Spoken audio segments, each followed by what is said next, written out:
I would hire a bookkeeper, but I need somebody to answer the phone in my office. Something I hear all the time, and it's one of the biggest mistakes. Welcome to part 3.2, where I'm going to discuss mistakes business owners make when they're trying to find bookkeeping professionals. The number one mistake is they want their bookkeeper to do admin. I look at this like, would you want your electrician to plumb your sink? Think about how hard staffing is for your business, and now imagine this.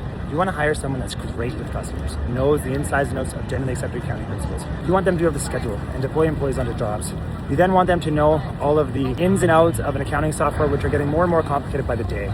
Then you ask them to plan your Christmas party, and at the end of it, you say, make sure I don't pay any penalties or fees on my GST or source deductions.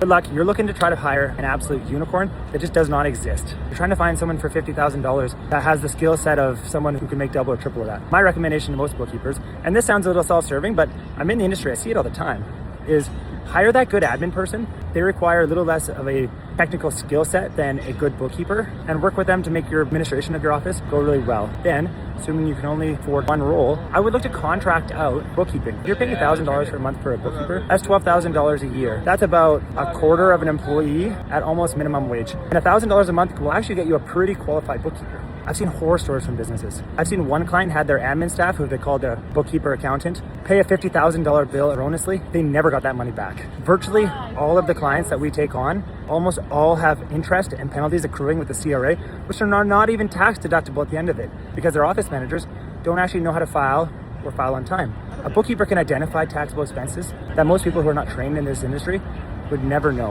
And finally, the amount of times that we pick up a file for year end and we have to completely redo it, and we end up charging the client. They're paying anyways, one way or another. You definitely would rather pay a bookkeeper than a CPA at $250 or $350 an hour to do it at the end of the year. Hire that admin person, contract out the bookkeeping. There's a lot for you to know, so I'm going to continue on in the next video. Check it out.